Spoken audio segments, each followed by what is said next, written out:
Day 30. As Israel and Hezbollah continue to drop bombs and launch rockets, and the world's superpowers wrangle over the terms of a ceasefire, civilians continue to pay the price. Over 1,000 Lebanese have been killed in this war so far, 450 of them children, and over 1 million, or a quarter of the country's population, have been displaced.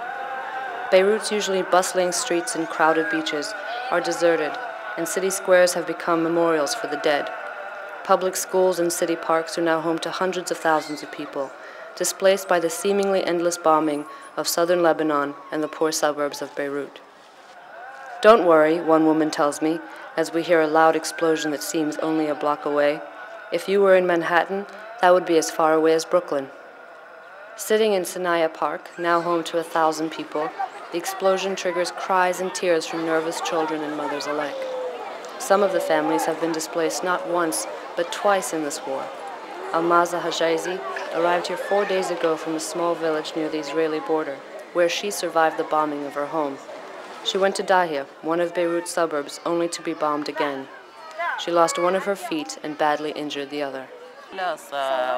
A big, very big rocket or missile came right into their house, ripped off her legs. She was crawling over very rough ground. Was she alone? كنت لحالي.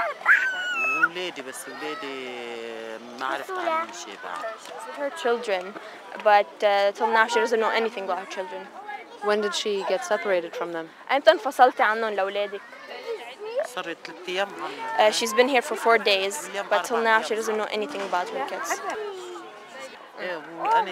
It's very bad living here because she needed a wheelchair because, as you can see, the case with her legs and her feet.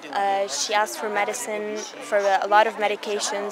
She asked for a lot of stuff, but they still couldn't get her this. So it's very bad living here. Ahmed Mahmoud Khalil from a village near Tir has a similar story. كل المنطقة اللي جوار البيت تقريبا شبه مدمر. The area next to their house is completely destroyed. كمل. إلى يعني ما طلعناش من هناك إلا لما اجت تصوريها بجانب البيت بالضبط يعني بجزء البيت يلا طلعنا. They were determined not to leave until rockets were very close to their house. So that's when they decided to leave. قد ضليتوا هونيك؟ 14 يوم. They stayed there with all the rockets and everything and the bombing for 14 days. نتنقل من مكان لمكان. There was no way out at that time, so they were moving, near the house, under the house. Did they have enough food and water? كان عندكم مي وأكل بكفيكم؟ بركة مي. هاي كنا نستعملها للغسيل. يعني نطول منها مي. They had this fountain in their house, so they saved the water to wash, to eat. They had some flour, this big bag of flour, so they made some bread. It wasn't very good bread, but it kept them alive. يرثى إليه. يعني بالفترة اللي صار فيها أحداث. When the things began, all this bombing and stuff there, 3 of his children were at their grandma's house. هاي الشغلة القوية يعني الضربات القوية.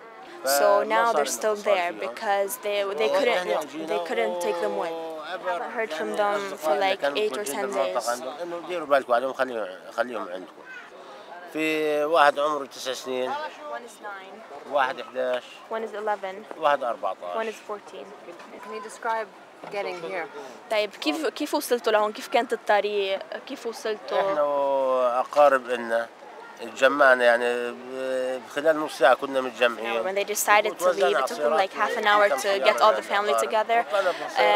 His family, some of his relatives, just everyone they know. It took them 7 hours from Tyre to here.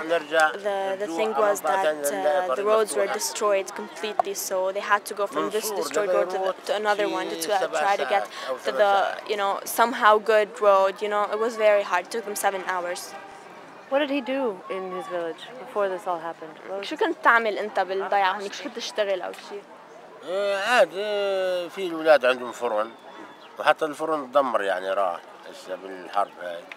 كنا عايشين ورا هاي الفرن يعني غير هيك لا. They used to live from a shop that used to sell bread and such stuff, but now it's destroyed. It's destroyed now. Does he have hope of getting back, and when and how? What does he see happening? عندك بعد أمل إنه ترجعوا على بيتكم وكيف عندك بعد أمل؟ أكيد ما طول في مقاومة As long as there's this mighty resistance. والمقاومة هي اللي قادرة ترجع الإسرائيليين إلى الخلف. Okay, and this resistance is capable of making the Israeli people withdraw from here. وتحرر الأراضي كلها. أكيد إحنا عندنا أمل نرجع لها. And as long as this resistance is capable of freeing our land, of course, we have hope, a very strong hope. من الطبيعي هاي إذا في حرب أو ما في حرب إحنا عايشين.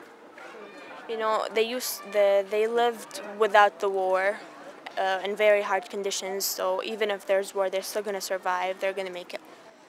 At the nearby Ramel El Zarif school, Najla Hussein from Tung, a small village near the border, also shows her vigilance against Israeli aggression. أنا بعتقد إنه الشعب الأمريكي ما بيرضى بالشيء. She hopes, that America and the world can wake up to the reality of what they're suffering, that they can turn on their television sets and see how people are suffering, see the destruction that has been wreaked upon their lives, and wake up and feel some compassion, like haniyas and hanun, for them. طلع التلفزيون تشوفوا على العالم كيف عم بيصير فيها. She's also saying, that they're not animals, that they cannot be treated like animals, and that people have to wake up and see that they're human beings like anybody else. They're brave and that they're steadfast and that they'll remain steadfast in their resistance. She still has family and relatives in the south, and she actually comes from a town which is right on the border with Israel, and that there were no cars or to take them away to evacuate them, so that they had no way of escaping. But she's saying they're still there and they're remaining steadfast.